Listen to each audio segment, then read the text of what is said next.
Praise the lord. Good morning. સવારની સલામ. પ્રભુ તમને પુષ્કળ આશીર્વાદથી ભરપૂર કરો. હાલેલુયા. ખરેખર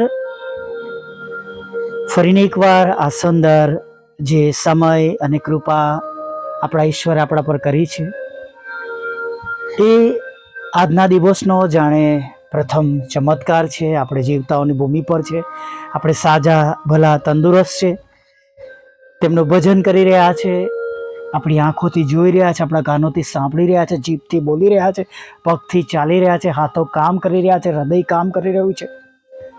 અને સર્વ વાના શ્રેષ્ઠ આપીને પ્રભુએ આપણને આજનો સર્વશ્રેષ્ઠ દિવસ આપણને આપ્યો છે. હાલેલુયા. પ્રભુની સ્તુતિ કરીએ, પ્રભુનો આભાર માનીએ. હાલેલુયા. અને આપણી પાસે સુંદર પ્રભુનું પવિત્ર વચન આ માસમાં આપણને મળ્યું છે, આપવામાં આવ્યું છે. હાલેલુયા. આકાશનો ઈશ્વર અમને ફતેહ આપશે. એવા ઈશ્વર કે જે કદી આપણને છોડી દેતા નથી, મૂકી દેતા નથી. હાલેલુયા. અને જેમને તમારે ને મારા માટે કંઈ પણ કરવું એ જરા પણ અશક્ય નથી. હાલેલુયા. હા, વિશ્વાસ આપણા જીવનમાં હોવો જરૂરી છે. હાલેલુયા. સાથે આપણું જીવન એ પ્રકારનું હોવું જોઈએ, નહીં? હાલેલુયા. જો જીવન નથી અને બીજું બધું જ છે, ઇવન ચર્ચની સેવાઓ પર છે અથવા બીજા સારા કામો પર છે, પણ જો એ ઈશ્વરની દ્રષ્ટિમાં જીવન નથી તો એ માન્ય થતો નથી, નહીં? અને કદાચ કન્ફ્યુઝન થાય કે આવું કેમ કહેવામાં આવ્યું. તો હું તમને એનો સરસ એક્ઝામ્પલ આપવા માંગુ છું. ઉત્પત્તિના અધ્યાયની અંદર જ્યારે નૂહ વેદી બાંધે છે, નહીં? પ્રથમ વખત ત્યાં વેદીનો તમે ઉલ્લેખ જોશો. Praise the lord. હાલેલુયા. અને વિશેષ જ્યારે વહાણ બનાવવામાં આવ્યું ત્યારે બધા જ પક્ષીઓને નર નારીમાં લેવામાં આવ્યા, નહીં? પણ જ્યારે વેદી પર હવન કરવાનો વારો આવ્યો, વેદી પર જ્યારે એને દહન્યાપળ તરીકે, હલવાન તરીકે આપવામાં આવ્યું, ત્યારે શુદ્ધ પક્ષી અને શુદ્ધ જાનવર લેવામાં આવ્યા. હાલેલુયા. Praise the lord. અને એને ત્યાં વેદી પર મૂકવામાં આવ્યા, મતલબ કે લાકડાથી ત્યાં સળગાવવામાં આવ્યા અને એની વાસ ઈશ્વરની પાસે પહોંચી. સુગંધ ઈશ્વરની પાસે પહોંચે છે. હાલેલુયા. કહેવાનો મતલબ એવો છે, આજના સમયમાં વહાલા મિત્રો, આપણું જીવન એ આપણે પ્રભુની પાસે લઈ જઈએ છીએ. જેમ કાઈન અને હાબેલની વાત છે. હાબેલનું અર્પણ માન્ય થયું, હાલેલુયા. કાઈનનું ન થયું, આપણે જાણીએ છીએ. અને માટે ઘણી બધી વખત આ અંતના સમયમાં પ્રભુ ઘણા બધા આવા શબ્દો દ્વારા, પ્રભુના વચનો દ્વારા, નાના નાના સંદેશાઓ દ્વારા પ્રભુ આપણી સાથે વાત કરે છે કે આપણે એવા બની જઈએ કે જ્યારે છેલ્લું રણશીંગડું વાગે ત્યારે રૂપાંતર થઈ જાય. હાલેલુયા. ચોક્કસ આપણે વાંચીએ છીએ કે ઘણા બધા એવા પણ છે જેમને વિનાશને માટે સર્જવામાં આવ્યા છે, પણ તમે અને હું જેઓ તેમના પસંદ કરાયેલા, તેમના લોહીમાં ખરદાયેલા, તેમના માટે આપણે અલગ કરાયેલા લોકો,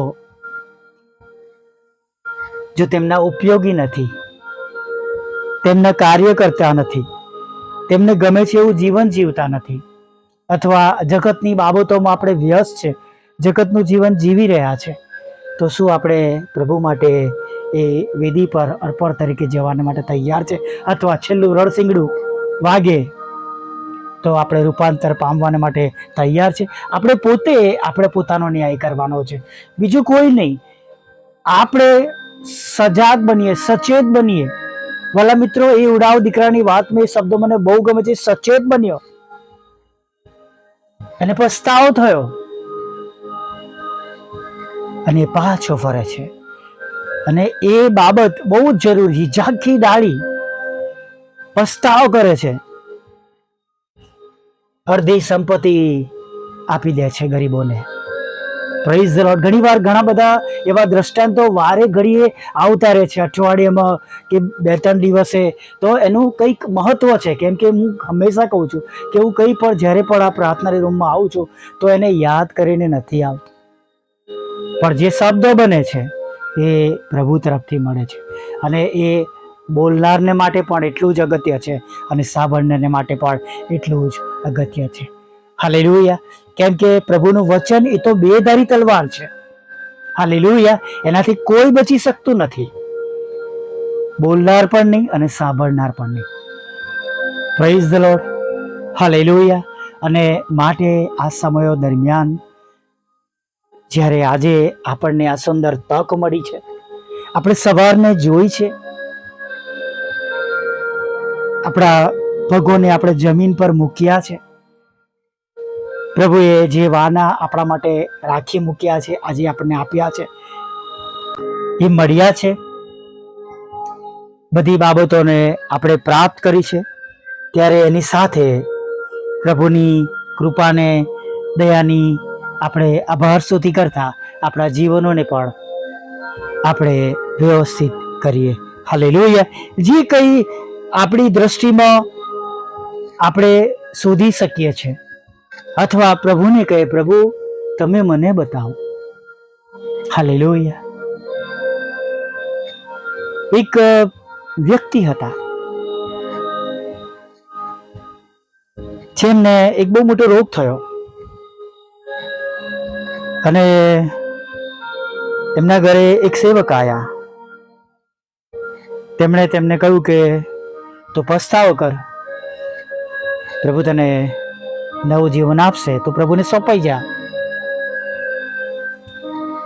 અને એમણે પૂછ્યું કે હું કઈ બાબતોનો પસ્તાવો કરું? એમણે કહ્યું કે તું પ્રભુને પૂજજે. અને એ ભાઈ રાતે પ્રભુને પૂછવા લાગ્યા, અને સવાર સુધી એટલી બધી બાબતો એમને બતાવવામાં આવી કે એક એક બાબતને માટે તેઓ માફી માગતા માગતા માગતા માગતા સવાર થઈ ગઈ. તેઓ ઘૂંટરે પડી ગયા. પ્રભુ, હું તમારા પવિત્ર લોહીનો દાવો કરું છું, મને માફ કરો મારી બધી ભૂલોને માટે. પ્રભુને જીવન સોંપ્યું. એ દિવસથી પ્રભુએ એમને સાજાપણું આપ્યું, નવું જીવન આપ્યું, એમનું જીવન બદલાઈ ગયું. હાલેલુયા. જ્યાં ડૉક્ટરો પાસે કોઈ ઈલાજ નહોતો, પ્રભુએ એમને નવું જીવન આપ્યું. Praise the lord. હાલેલુયા. અને માટે આપણે આપણી જાતોને ચેક કરીએ. હાલેલુયા. અને આ અંતના સમયોમાં તૈયાર થઈએ, તૈયાર રહીએ અને તૈયાર કરીએ. Praise the lord. હાલેલુયા. અને ચોક્કસ આજે પણ એ જ ઈશ્વર છે. બલકે હું હંમેશા કહું છું કે આપણી પાસે તો ત્રિએક પિતા છે. હાલેલુયા. પવિત્ર પિતા, પવિત્ર પુત્ર અને પવિત્ર આત્મા પિતા. હાલેલુયા. હોલી ફાધર, હોલી સન અને હોલી સ્પિરિટ. ત્રણ પિતા છે. બીમારી જરૂર નથી, આપણને અનાથ મૂકી નથી દીધા. ભલે કદાચ આપણા પૃથ્વી પરના પિતા આજે આપણી સાથે નથી, પણ તેમણે તમને ને મને અનાથ મૂક્યા નથી. Praise the lord. હાલેલુયા. આવો એક નાની પ્રાર્થના સાથે આજના દિવસમાં આગળ વધીએ. ભલા પ્રભુ, અમે તમારી સ્તુતિ કરીએ છીએ અને આજના દિવસની શરૂઆત કરીએ છીએ. પ્રભુ, આજે આખો દિવસ અમારી સાથે રહેજો. પ્રભુ, આ સુંદર સવારને માટે અમે તમારો હૃદયથી આભાર માનીએ છીએ. અરે પ્રભુ, હવે સ્તુતિ કરીએ છીએ કે ગઈ આખી રાત અમારું રક્ષણ કર્યું, અમારા બિછાના પરથી અમને તંદુરસ્ત ઉઠાડ્યા, એક સુંદર નવો દિવસ દેખાડ્યો.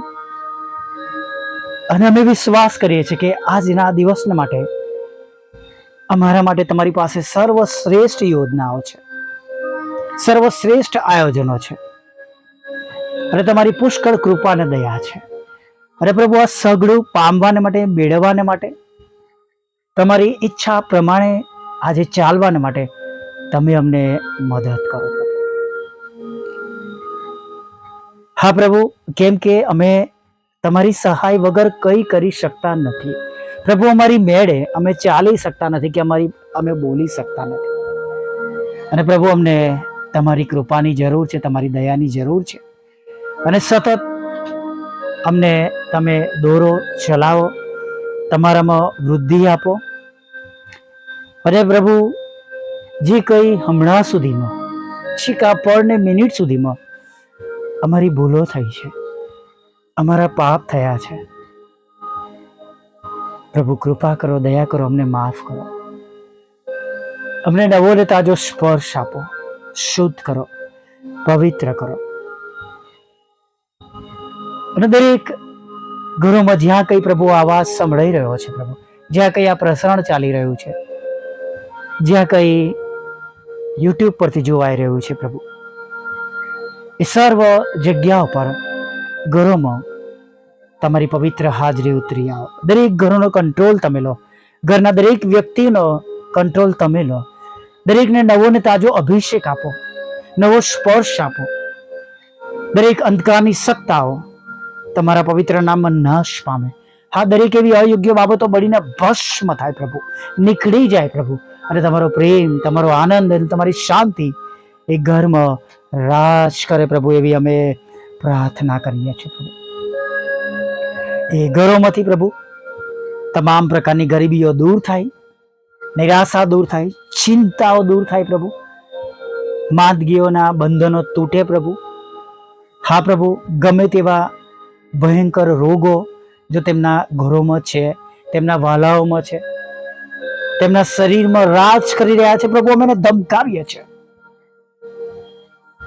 જે અધિકાર તમે અમને આપ્યો છે પ્રભુ, એ અધિકાર તમારા બાળકો માટે, તમારા લોકોને માટે અમે લઈએ છીએ પ્રભુ. તમારો પવિત્ર રક્તનો દાવો કરીએ છીએ, 39 ફટકાની યાદ કરીએ છીએ. સાંભળનાર વ્યક્તિ, વિશ્વાસ કરનાર વ્યક્તિ પ્રભુ ઈસુ ખ્રિસ્તના નામમાં તેઓ સંપૂર્ણ સાજા થઈ જાય, તંદુરસ્ત થાય. અને અશક્ય એવો રોગ, જીવલેણ રોગો પણ પ્રભુ ઈસુ ખ્રિસ્તના નામમાં તેમના શરીરોમાંથી નીકળી જાય અને તેઓ તંદુરસ્ત થાય, એવી અમે પ્રાર્થના કરીએ છીએ પ્રભુ. હા પ્રભુ, જે કંઈ એવી બાબતો જે તમારી પવિત્ર હાજરીને અમંગળ લાગે છે, જેમના શરીરો અશુદ્ધ થયા છે પ્રભુ, જગતની ખરાબ એવી બાબતોથી ખરાબ માર્ગો પર ચાલ્યા ગયા છે, તમને વિસરી ગયા છે પ્રભુ, એવા લોકો માટે પ્રાર્થના કરી છે. તમારી કૃપા અને દયા સતત તમે એમના પર રાખો, તેમને પાછા લાવો. તમારું વચન આપો પ્રભુ, તમારા સેવક સેવિકાઓ દ્વારા પ્રભુ તેમની સાથે વાત કરો, તમે બોલો અને તેમનો નાશ ના થાય, એમનો બચાવ થાય એવું થવા દો પ્રભુ. હા પ્રભુ, ખાસ પ્રાર્થના કરીએ છીએ પ્રભુ, જેમ સ્વર્ગમાં તેમ પૃથ્વી પર તમારી ઈચ્છા પૂરી થાવ ને તમારું રાજ્ય વહેલું આવો પ્રભુ. અને પ્રભુ, દરેક ઘૂંટણ અમે, દરેક જીભ કબૂલ કરે તમે દેવના દીકરા છો. જે કંઈ લડાઈ ઝઘડા, કંકાસ, મિલકત કે પ્રભુ કૌટુંબિક લગ્ન જીવનના કે બાળક માટે પ્રભુ, કે પરમેશ્વર પિતા સેવા કે જોબમાં કે પ્રભુ ભાઈ બહેનોમાં કે કુટુંબમાં, સમાજમાં, સોસાયટીમાં, આત્મિક જીવનમાં જે કંઈ લડાઈ ઝઘડા, કાનૂની બાબતો, એફઆઈઆર, કોર્ટ કેસ હોય પ્રભુ, એને તમે ખાલી જ કરજો અને એમાંથી તમે બહાર કાઢજો, છોડાવજો અને વિજયી કરજો, એવી પ્રાર્થના કરીએ છીએ. હા, કારાવાસમાંથી પણ તમે છુટકારો આપજો, એવી પ્રાર્થના કરીએ છીએ.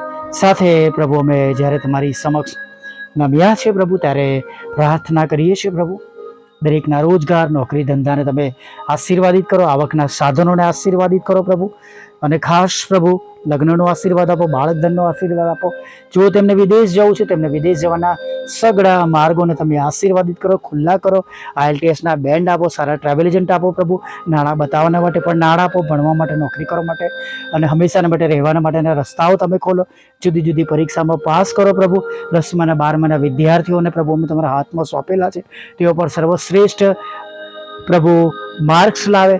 તમારી કૃપાથી, પવિત્ર આત્મા પિતાની સહાયથી મદદથી તેઓ શ્રેષ્ઠ પેપર લખી શકે એવું તમે થવા દેજો. હા પ્રભુ, નોકરીમાં બઢોતરી માટે, પ્રમોશન માટે અપાતી પરીક્ષાઓ દેશ વિદેશમાં પણ પ્રભુ જ્યાં કંઈ આપવામાં આવે છે તમારા બાળકો દ્વારા, તેમાં તેઓ સારા માર્ક્સે ઉત્તીર્ણ થાય. તમારી સેવિકાનું ખેતર પ્રભુ, જેમાં કડવા નામો, કડવા દાડાની જેમ પ્રભુ ઉમેરવામાં આવ્યા છે, અનીતિ કરવામાં આવી છે પ્રભુ, એ નામો ખસી જાય, તેનો કબજો તમારી સેવિકાને, તેમના કુટુંબને, પરિવારને મળે એવું થવા દેજો. 2 મકાનો પ્રભુ પિતા જે વેચવાના છે એ વેચાઈ જાય પ્રભુ, અને પ્રભુ તમારી દીકરી અને પ્રભુ તમારા દીકરાને પ્રભુ એનો હર્ષ ને આનંદ આપો પ્રભુ. સાથે પ્રભુ પ્લોટના કે મકાનના કે જે કંઈ પૈસા રોકાયેલા છે તેઓ તેમને પ્રાપ્ત કરે એવું તમે થવા દો. લોન આપો, નાણાંનો આશીર્વાદ આપો પ્રભુ. વિધુરો, વિધવા બહેનો, અનાથો, મનબુદ્ધ લોકો, માનસિક રોગીઓ અને પ્રભુ વિકલાંગોની પણ તમે સાથે રહેજો. તમામ દુઃખી મનના લોકોની સાથે રહેજો. જેઓ રડી રહ્યા છે તેમના આંખના આંસુઓને તમે આનંદમાં બદલી નાખજો. દરેકની સેવાઓને પ્રભુ તમે આશીર્વાદિત કરજો. અને પ્રભુ તમે મહિમા પામજો. દરેક સેવક સેવિકાઓ જેઓ ઇન્ડિપેન્ડન્ટ કામ કરે છે તેમનું ભરણ પોષણ કરજો પ્રભુ. અમારી પણ સેવાને આશીર્વાદિત કરજો પ્રભુ પિતા. અમારા બંધ દરવાજા ખુલ્લા કરજો. જે કંઈ ગુમાવ્યું છે બમણા આશીર્વાદ સાથે પાછા આપજો પ્રભુ, પાછું આપજો પ્રભુ પિતા. નવા નવા તાલાંતો આપજો. સેવાના માટે નવા રસ્તા ખુલ્લા કરજો. પાપોની ક્ષમા કરજો પ્રભુ પિતા. અને પ્રભુ સાંજના સમયે ફરી વાર તમારું ભજન કરતી લેજો માગતા પ્રભુ ઈસુ ખ્રિસ્તમાં અમારું આટલું સાંભળો દેવ બાપ માન્ય કરજો. આમીન, આમીન, આમીન.